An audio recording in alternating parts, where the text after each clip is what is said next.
मुझे 12-13 साल की उम्र में ही रोमांटिक मूवी देखने की आदत लग गई थी।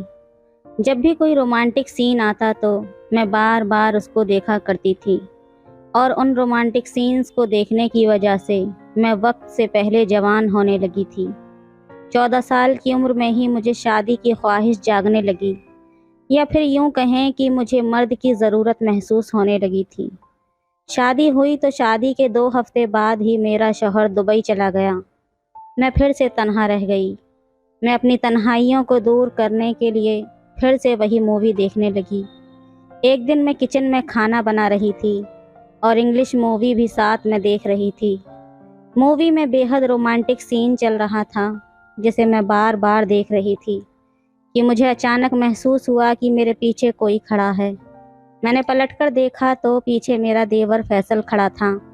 कहने लगा, भाभी, भैया की याद आ रही है, इसलिए मूवी देखकर अपने जज्बातों को भड़का रही हो। चलो भाई नहीं है तो क्या हुआ, मैं तो हूं ना। इतना कहकर उसने मेरा हाथ पकड़ा और मुझे अपने बेडरूम में खींच कर ले गया।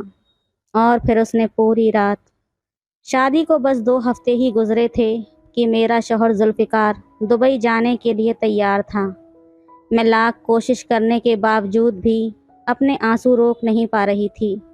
अभी तो मैंने अपने शौहर से जी भर के बातें भी नहीं की थी, ना ही उसकी संगत को ठीक से महसूस किया था। मेरी शादी 30 साल की उम्र में हुई थी, हालांकि मुझे शादी की ख्वाहिश 14 साल की उम्र में ही होने लगी थी, क्योंकि मेरा शुमार उन लड़कियों में से होता था जो कि कम उम्र में ही रोमांटिक किस्म की वीडियोस देखने की आदी हो जाती हैं और फिर शादी की ख्वाहिश बढ़ने लगती है।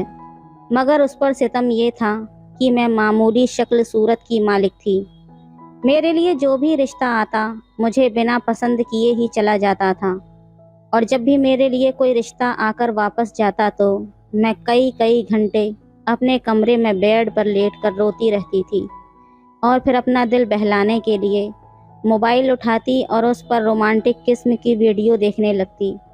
मुझे शुरू से ही रोमांटिक किस्म के सीन और लोग बहुत पसंद थे, और अब तो फेसबुक, इंस्टा और टिकटॉक पर जिस तरह की शादियों की रस्मों पर बेबाकियां दिखाई जा रही थीं, दिल में ख्वाहिश उठने लगी कि मेरी शादी भी ऐसी ही हो।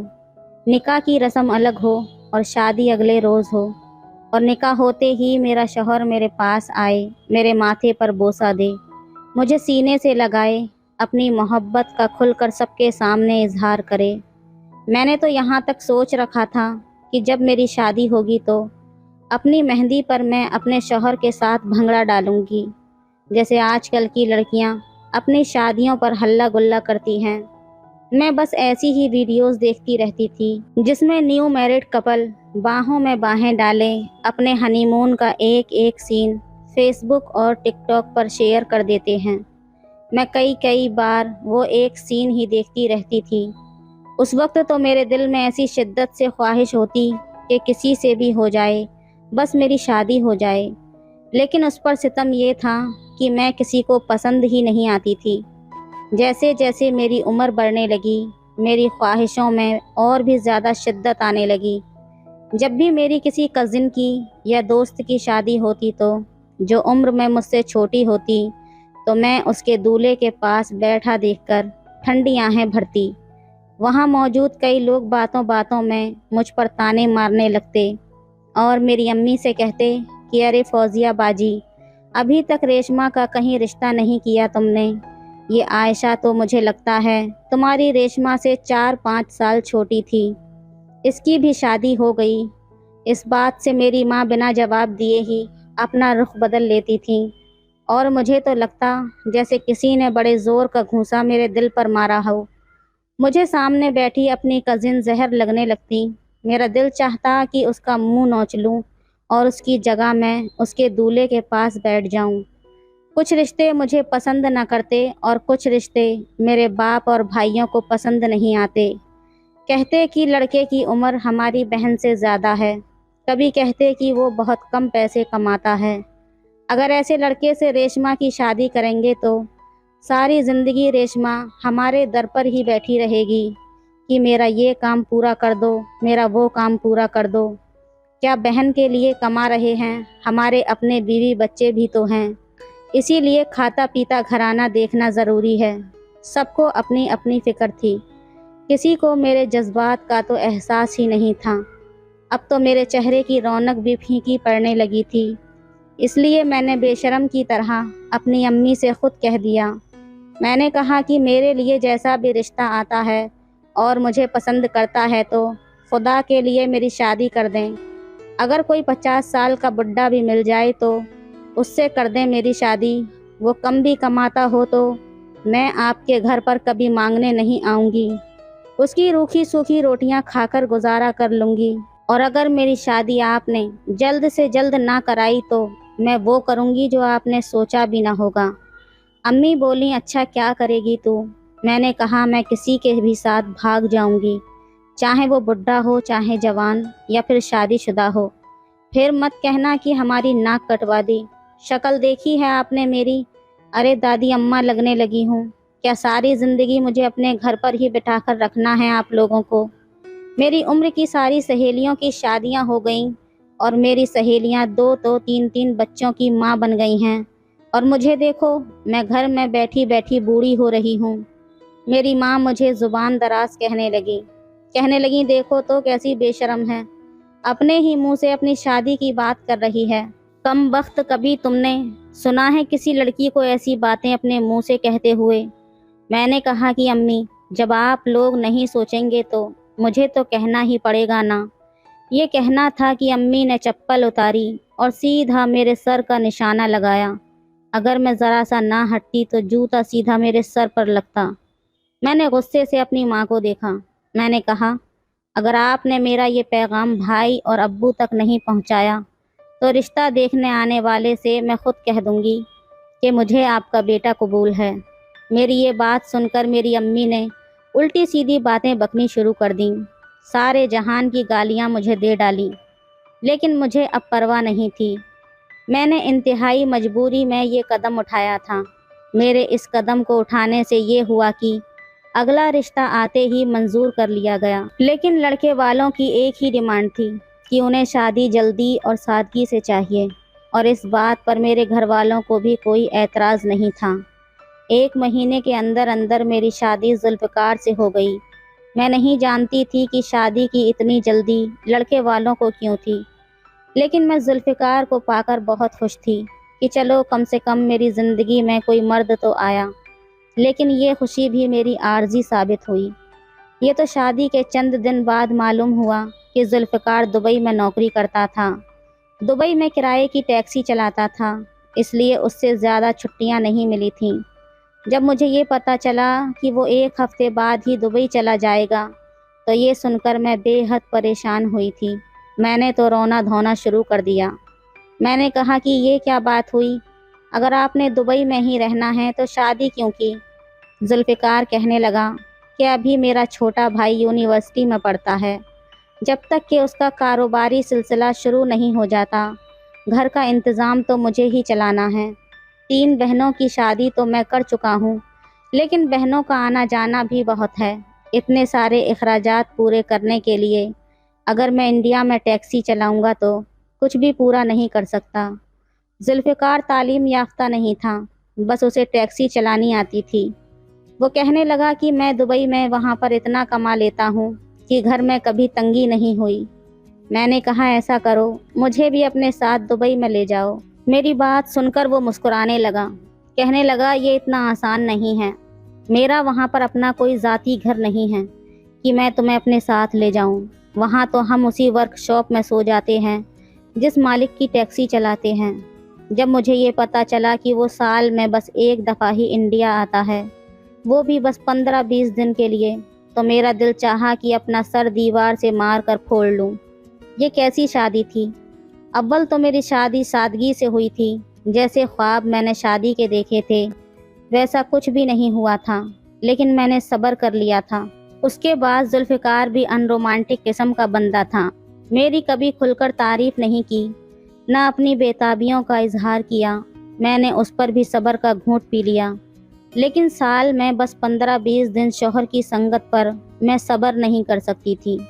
जुल्फ़िकार ने शादी अपनी अम्मी और घर वालों की खातिर की थी, ताकि बीवी माँ और बहनों के नखरे उठाती रहे। मैं तो किलस कर रह गई थी। मेरे रोने का, नाराज़ होने का भी जुल्फ़िकार पर कोई असर नहीं हुआ था और वो दुबई चला गया। मेरे हिस्से में फिर से वही तन्हाई आई।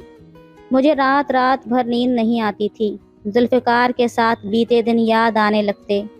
पूरे 24 घंटे में बस 10 मिनट की वीडियो कॉल पर वो मुझसे बात करता था। उसमें भी अपनी माँ और बहन भाइयों के बारे में पूछने लगता। मैं जो उसके प्यार भरे जुमले सुनने के लिए तरस रही होती थी, वो मुझसे ऐसा कोई इजहार नहीं करता था। मेरी सास को भी बस मुझसे इतनी गरज थी कि मैं पूरा किचन संभाल लेती थी, नंदों की आव भगत कर लेती थी। अलबत्ता देवर मुझसे बातचीत करता रहता था। अक्सर मेरी सास रात को अपनी नींद की दवाइयाँ खाकर जल्दी ही सो जाती थी। घर में मैं और मेरा छोटा देवर, जिसका नाम फैसल था, हम घर में अकेले होते थे। अक्सर रात का खाना भी मुझे फैसल के साथ ही खाना पड़ता था। वो काफ़ी बातूनी किस्म का नौजवान था। अक्सर अपनी यूनिवर्सिटी के किस्से कहानियाँ सुनाने लगता, लेकिन मुझे उसकी बातों में बिल्कुल भी दिलचस्पी नहीं थी। एक बार मैं किचन में खाना बनाते हुए इंग्लिश मूवी का वो रोमांटिक सीन देख रही थी, जिस मूवी को मैं रात गुजारने के लिए रात को देखना शुरू किया था। काफ़ी बेहुदा किस्म की मूवी थी, लेकिन आधी मूवी के बाद मुझे नींद आ गई थी। इसलिए दोपहर को मेरी सास अपने कमरे में थी, मैं किचन में खाना बना रही थी। फैसल यूनिवर्सिटी से आने वाला था। सब्जी को दम पर रखकर मैं किचन में रखी कुर्सी पर बैठ गई। हमारा किचन काफ़ी खुला हुआ था, इसलिए टेबल कुर्सियाँ किचन में ही रखी हुई थीं। अक्सर मैं वहीं नाश्ता और दोपहर का खाना खा लिया करती थी। इंग्लिश मूवी में एक रोमांटिक किस्म का सीन था जो मैं देख रही थी, बल्कि हर चीज़ से बेगाना होकर उस सीन में जैसे खो गई थी कि अचानक से मुझे ऐसा लगा जैसे कोई मेरे पीछे खड़ा है। मैंने पलटकर देखा तो फैसल बिल्कुल मेरे पीछे ही खड़ा था और वो ये वीडियो भी देख चुका था। मैं उसे देखकर बुरी तरह से हड़बड़ा गई। वो भी सीधा हो गया, कहने लगा, खाना बन गया है तो प्लीज़ रोटी बना दो जल्दी से। मैंने कहा हाँ, बस बनाने जा रही थी। मैंने फ़ौरन से मोबाइल बंद किया, रोटियां बनाने लगी। लेकिन उस वाक़ये के बाद मैंने महसूस किया कि फैसल का रवैया मुझसे बदलने लगा था। पहले वो मेरे कमरे में कभी नहीं आता था, लेकिन फिर मेरे कमरे में आने जाने लगा। कहता कि शाम की चाय आपके कमरे में ही पी लेते हैं, आजकल सर्दी बहुत ज़्यादा है, लाउंज में ठंड लगती है। मेरी सास शाम के वक्त सर्दी की वजह से अपने कमरे में रज़ाई में घुस जाती थी। फिर अपनी चाय, खाना सब कुछ वो कमरे में ही खाती थी। मैं शाम की चाय बनाकर अपने कमरे में ले आई, लेकिन जैसे ही कमरे में आई, फैसल के हाथ में मेरा मोबाइल था। वो यूट्यूब हिस्ट्री देख रहा था कि मैंने कौन कौन सी वीडियो देखी हैं। मुझे उसकी ये हरकत बहुत बुरी लगी थी। आखिर वो होता कौन था? मेरी प्राइवेसी देखने वाला। मुझे देखकर उसने मेरा मोबाइल एक साइड पर रख दिया। मैंने चाय की ट्रे बेड पर रखी और अपना मोबाइल पकड़कर साइड टेबल के दराज में रख दिया। चाय पीने के दौरान फैसल मुझसे कहने लगा, भाभी आपको मूवी किस तरह की अच्छी लगती हैं? उसके सवाल पर मैं बहुत हैरान हुई। मैंने कहा क्या मतलब? कहने लगा मतलब एक्शन मूवी या फिर रोमांटिक। वो बड़ी तरंग में बात कर रहा था। मैं न जाने क्यों उसके इस अंदाज पर खौफ का शिकार हुई। शायद इसलिए कि वो उस दिन मेरे मोबाइल पर वो वाहियात सीन देख चुका था। मैंने कोई जवाब नहीं दिया तो वो कहने लगा, वैसे मुझे तो रोमांटिक मूवी पसंद हैं। उसने ये बात धीरे से मेरे कान के पास आकर कही थी। मैंने उसकी तरफ हैरानी से देखा तो कहने लगा, इंग्लिश रोमांटिक किस्म की फिल्में मुझे बहुत अच्छी लगती हैं, और आपको? उसके इस सवाल पर मैंने उसे घूर कर देखा तो हंसने लगा। कहने लगा, भाभी मुझे आप अपनी सहेली बना सकती हैं। अरे देवर, भाभी का तो रिश्ता ही प्यार मोहब्बत वाला होता है, और आप मुझे वैसे भी बहुत अच्छी लगती हैं। भाई ने बहुत ज्यादती की है आपके साथ। भरी जवानी में आपको अकेला छोड़कर दुबई चले गए। This is not fair. उसकी बातों ने मेरे कानों की लौ तक सुर्ख कर दी थी। मैंने कहा, फैसल, मेरे सर में बहुत दर्द है, तुम बाकी की चाय अपने कमरे में जाकर पी लो प्लीज़। बेशक मुझे शादी का शौक़ था और मैं रोमानिया मिजाज की थी, لیکن محبت تو اپنے شوہر سے ہی کرتی تھی۔ فیصل کون ہوتا تھا مجھ سے اس قسم کی بات کرنے والا؟ میرے تپتے لہجے کو سن کر اس نے اپنا کپ اٹھایا اور کمرے سے باہر چلا گیا۔ فیصل اپنے کام بنا جھجک مجھ سے کہہ دیا کرتا تھا۔ میں ناشتہ بنا رہی تھی جب بھابھی بھابھی کی رٹ فیصل نے اپنے کمرے میں لگانی شروع کر دی۔ میں نے چائے کی کیتلی کے نیچے آنچ ہلکی سی کی اور فیصل کے کمرے میں چلی گئی۔ وہ اپنی شرٹ کے بٹن بند کر رہا تھا۔ مجھے بے حد شرمندگی سی محسوس ہوئی۔ جلد بازی میں نے بنا دستک کے ہی فیصل کے کمرے کا دروازہ کھول دیا تھا۔ وہ کہنے لگا، ارے آپ دروازے پر کیوں کھڑی ہیں؟ آ جائیے اندر، یہ ٹی شرٹ کا بٹن ٹوٹا ہوا ہے، پلیز اسے جلدی سے لگا دیں، مجھے کالج کے لیے دیر ہو رہی ہے۔ میں جھجکتے ہوئے اندر آئی۔ فیصل نے سوئی دھاگا مجھے تھما دیا۔ میں اس کی شرٹ کا بٹن لگانے لگی۔ وہ مسلسل مجھے ہی دیکھ رہا تھا اور جس وارفتگی سے دیکھ رہا تھا مجھے الجھن سی ہو رہی تھی۔ میں سانس لینا اس وقت بھول گئی جب اس نے میرے بالوں کی آوارہ لٹ کو اپنے ہاتھوں سے پکڑ کر میرے کان کے پیچھے کر دیا۔ میں ایک دم بوکھلا کر پیچھے ہٹی۔ کہنے لگا، کیوں گھبرا رہی ہو؟ وہ لٹ تو آپ کو پریشان کر رہی تھی۔ میں نے سوچا پیچھے کر دوں۔ میں نے جلدی سے اس کی شرٹ پر بٹن لگایا اور کمرے سے باہر چلی گئی۔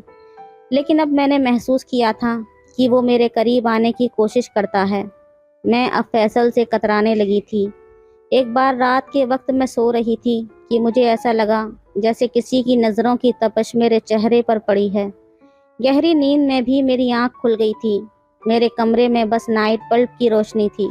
میں نے اپنے پورے کمرے کا جائزہ لیا جب اچانک میری نظر کمرے کی کھڑکی پر پڑی جسے میں ہر وقت بند ہی رکھتی تھی۔ وہ کھڑکی لاؤنج کی طرف کھلتی تھی اور آج وہ کھڑکی کھلی ہوئی تھی۔ میں حیران تھی کہ میں تو اس کھڑکی کو کھولتی نہیں تھی۔ میں بیڈ سے اٹھی۔ جیسے ہی کھڑکی بند کرنے کے لیے کھڑکی کے پاس گئی تو مجھے یوں لگا جیسے کوئی سایہ بھاگ کر فیصل کے کمرے میں گیا ہو۔ پہلے تو میں سمجھ ہی نہیں پائی وہ سایہ تھا یا بھلا کوئی اور۔ مجھے خوف سا محسوس ہونے لگا۔ میں نے کھڑکی بند کر دی۔ اب مجھے خوف محسوس ہونے لگا تھا کہ پتہ نہیں کس چیز کا سایہ تھا۔ مجھے اپنے ہی کمرے سے ڈر لگ رہا تھا۔ میں اپنے کمرے سے نکل کر اپنی ساس کے کمرے میں چلی گئی۔ ان کے ساتھ جا کر لیٹ گئی، لیکن ان کے کھرناٹوں نے مجھے ایک پل بھی سونے نہیں دیا۔ مجبوراً مجھے اپنے کمرے میں ہی آ کر سونا پڑا۔ صبح ناشتے پر فیصل مجھے دیکھے ہی جا رہا تھا۔ پھر کہنے لگا، بھابھی آپ کو بھائی کی بہت یاد ستاتی ہوگی نا؟ میں نے کہا، ہاں یاد تو آتی ہے۔ میری بات سن کر وہ کہنے لگا، پھر تو آپ رات بھر کروٹیں بدلتے ہوئے گزار دیتی ہوں گی بھائی کی سنگت یاد کر کے، آپ کو کہاں نیند آتی ہوگی۔ فیصل کی باتوں نے میرے ہوش اڑائے تھے۔ میں نے کہا، تم زیادہ ہی بدتمیز نہیں ہو گئے ہو؟ خبردار جو آئندہ مجھ سے اس طرح کی باتیں کی۔ میری بات سن کر فیصل وہاں سے چلا گیا۔ اگلے روز پھر آدھی رات کو میری کھڑکی کھلی ہوئی تھی، لیکن اس بار میں جان گئی تھی کہ میری کھڑکی پر وہ سایہ کس کا ہے۔ وہ میرا دیور فیصل تھا جو کھڑکی کھول کر مجھے سوتے ہوئے دیکھ رہا تھا۔ یہ دیکھ کر مجھے غصہ آنے لگا۔ کیسا بدتمیز شخص تھا۔ اگلے روز میں نے فیصل سے پوچھ ہی لیا کہ وہ میرے کمرے کی کھڑکی میں کیا دیکھنے کی کوشش کر رہا تھا۔ میرے سوال پر وہ مسکراتے ہوئے کہنے لگا، مجھے آپ سوتے ہوئے بہت اچھی لگتی ہیں۔ یہ سن کر مجھے اپنے دیور پر غصہ آنے لگا۔ میں نے کہا، اب اگر تم نے ایسی حرکت کی تو میں تمہاری شکایت ذوالفقار سے لگا دوں گی۔ میری بات سن کر فیصل کو غصہ آنے لگا۔ اس وقت تو وہ وہاں سے چلا گیا، لیکن رات کو مجھے ایسا لگا جیسے کوئی میرے بہت قریب ہے۔ جیسے ہی میری آنکھ کھلی تو اپنے دیور کو اپنا اتنا قریب دیکھ کر میں بری طرح سے گھبرا گئی۔ میں نے کہا، تم میرے کمرے میں کیا کر رہے ہو؟ تو کہنے لگا، جب اپنے کمرے کا دروازہ کھول کر رکھو گی تو ایسا تو ہوگا ہی، پھر تمہارا شوہر بھی یہاں نہیں ہے۔ میں نے سوچا کہ اس کی کمی میں ہی پوری کر دیتا ہوں۔ یہ سن کر مجھے اس پر بہت غصہ آنے لگا۔ اس سے پہلے کہ میں بیڈ سے اٹھتی، وہ بے شرم شخص مجھے اپنے حصار میں لے چکا تھا اور میرے منہ پر ہاتھ رکھ دیا۔ کہنے لگا، دروازے سے تو کوئی بھی اندر آ سکتا ہے، تم یہ دروازہ میرے لیے ہی کھول کر رکھتی تھی، اب کیا نیک پارسا بن رہی ہو؟ حالانکہ میں نے تو ایسا کبھی سوچا بھی نہیں تھا۔ میں نے دروازہ کبھی اس لیے لاک نہیں کیا تھا کیونکہ مجھے یہاں اپنی عزت کا خطرہ نہیں تھا۔ میں تو فیصل کو بھائیوں جیسا سمجھتی تھی۔ لیکن سچ ہی کہتے ہیں کہ دیور آگ ہوتا ہے، اس سے دوری بنا کر رکھنی چاہیے۔ اس گھٹیا انسان نے میری عزت برباد کر کے رکھ دی۔ میں روتی رہ گئی، لیکن اسے مجھ پر رحم نہیں آیا۔ مجھے برباد کرنے کے بعد کہنے لگا، اگر پھر کبھی موڈ ہو تو مجھے بتا دینا۔ میں رو رہی تھی۔ میں نے کہا، تم نے میرے ساتھ گناہ کیا ہے، خدا تمہیں برباد کرے گا۔ کہنے لگا، جیسی فلمیں ویڈیوز تم رات بھر دیکھتی ہو وہ کیا ہے؟ وہ بھی تو آنکھوں کا گناہ ہے، گناہ تو تم بھی کرتی ہو۔ میں نے کر لیا تو کیا غلط کیا؟ یہ کہہ کر وہ چلا گیا۔ میں نے کبھی سوچا بھی نہیں تھا کہ میرے ساتھ یہ سب کچھ بھی ہو جائے گا۔ اگلے روز میں اپنے مائکے چلی گئی۔ میں نے سوچا کہ یہ بات اپنے شوہر کو بتا دوں گی۔ میں نے ابھی تک یہ بات اپنے مائکے میں بھی کسی کو نہیں بتائی تھی۔ ایک بار میری ایک دوست مجھ سے ملنے آ گئی، اس سے میری بہت گہری دوستی تھی۔ میں نے اسے اپنی ساری بات بتائی۔ وہ کہنے لگی، تمہیں شروع سے ہی اپنے دیور کے ساتھ فری نہیں ہونا چاہیے تھا، اسے شروع سے ہی اس کی حد میں رکھتی۔ پھر کہنے لگی کہ تمہارا شوہر اور ساس کبھی بھی تمہاری بات پر بھروسہ نہیں کریں گے۔ یہ سن کر میں اور بھی زیادہ رونے لگی۔ وہ سچ کہہ رہی تھی، میری بات کوئی بھی نہیں سنتا۔ میری دوست کہنے لگی کہ تم پڑھی لکھی ہو، اپنے شوہر سے کہو وہ تمہیں دبئی بلا لے، تم وہاں پر جاب کر لینا تاکہ اپنے اخراجات خود اٹھا سکو۔ میں نے بھی یہی کیا۔ میں نے ذوالفقار سے کہا کہ مجھے تمہارے بغیر یہاں نہیں رہنا، تم مجھے دبئی بلا لو، میں وہاں نوکری کر لوں گی یا پھر مجھے طلاق دے دو۔ میں سوچ چکی تھی کہ اگر ذوالفقار نے مجھے دبئی نہیں بلایا تو میں طلاق لے لوں گی، لیکن واپس سسرال نہیں جاؤں گی۔ ذوالفقار نے مجھے دبئی بلا لیا۔ مجھے وہاں اسکول میں ٹیچر کی نوکری بھی مل گئی۔ ایک چھوٹا سا فلیٹ بھی کرائے پر لے لیا۔ میں نے دوبارہ انڈیا کا رخ نہیں کیا اور اپنی زندگی کو بھی بدل کر رکھ دیا تھا۔ میرا گناہ یہ تھا کہ میں نے اپنی آنکھوں کی حفاظت نہیں کی تھی۔ میں غیر اخلاقی قسم کی ویڈیو دیکھتی تھی۔ مجھے کبھی اس بات کا احساس ہی نہیں تھا کہ میں کتنا بڑا گناہ کر رہی ہوں۔ جب مجھے اپنے گناہ کا احساس ہوا تو میں نے توبہ کر لی۔ روز میں اپنے رب کے آگے دعا مانگتی۔ مجھے اپنے وجود سے گھن آنے لگتی تھی۔ میں بار بار نہانے لگتی، لیکن پھر بھی مجھے لگتا تھا کہ میں پاک نہیں ہوں۔ میرے وجود پر ایسی گندگی لگ چکی تھی جو کبھی نہیں مٹ سکتی تھی۔ میں نے دوبارہ کبھی ایسی واہیات قسم کی مووی نہیں دیکھی، لیکن یہ بات مجھے پہلے کسی نے نہیں بتائی تھی۔ بیہودہ اور غیر اخلاق کی ویڈیو دیکھنا بھی آنکھوں کا جنا ہوتا ہے۔ دیور کی شادی پر بھی صرف ذوالفقار ہی گئے تھے۔ میں نے کہا، مجھے اسکول سے چھٹی نہیں مل رہی، میں اس شخص کی شکل تک دیکھنا نہیں چاہتی تھی۔ وقت یوں ہی گزرنے لگا۔ مجھے اوپر والے نے 2 بیٹے دیے اور اسی طرح دھیرے دھیرے 15-16 سال گزر گئے۔ ایک بار میرا شوہر جب گھر آیا تو بے حد پریشان لگ رہا تھا۔ میں نے وجہ پوچھی تو کہنے لگا، بہت برا ہوا ہے فیصل کے ساتھ۔ میں نے کہا کہ کیا ہوا؟ کہنے لگے، فیصل کی 14 سال کی بیٹی نے کسی لڑکے کے ساتھ بدکاری کر لی ہے۔ فیصل بہت رو رہا تھا۔ اس کی بیٹی ہر وقت موبائل میں لگی رہتی تھی۔ کسی کو نہیں پتا تھا کہ وہ کیا دیکھتی ہے۔ وہ بچی غیر اخلاقی ویڈیو دیکھنے لگی تھی، اس لیے اپنے اسکول میں پڑھنے والے ایک لڑکے کے ساتھ گناہ کر بیٹھی، اور اب گھر والوں کو پتہ چلا ہے تو فیصل کا رو رو کر برا حال ہے۔ کہتا ہے کہ مجھ سے یہ بدنامی سہی نہیں جائے گی۔ میں نے سوچا کہ آج خود پر گزری ہے تو اس شخص کے آنسو نہیں رک رہے، اور جب میرے ساتھ زیادتی کی تھی تب کیسے کیسے گھٹیا جملے بازی کر رہا تھا۔ میرا شوہر کہنے لگا کہ میں سوچ رہا ہوں اس کی بیٹی کی عزت پر میں پردہ ڈال دوں، اپنے بیٹے کا نکاح اس سے کروا دوں، لیکن میں نے انکار کر دیا۔ میں شاید اتنا بڑا دل نہیں رکھ سکتی تھی، لیکن میرا شوہر مجھ سے بار بار رشتہ نہ کرنے کی وجہ پوچھنے لگا۔ اب اس نے مجھے چند دن کا وقت دیا کہ میں اس رشتے سے انکار کی وجہ بتا دوں۔ آپ مجھے بتائیں، مجھے کیا کرنا چاہیے؟ کیا اتنا آسان ہوتا ہے ایسی باتوں کو فراموش کرنا؟ میں کیسے اس انسان کی بیٹی کو اپنے گھر کی زینت بنا لوں جس شخص نے میری عزت کو داغدار کیا تھا؟ اپنی رائے کمنٹ میں ضرور دیجیے۔ ویڈیو اچھی لگے تو لائک کریں، شیئر کریں، سبسکرائب کریں۔ دھنیہ واد۔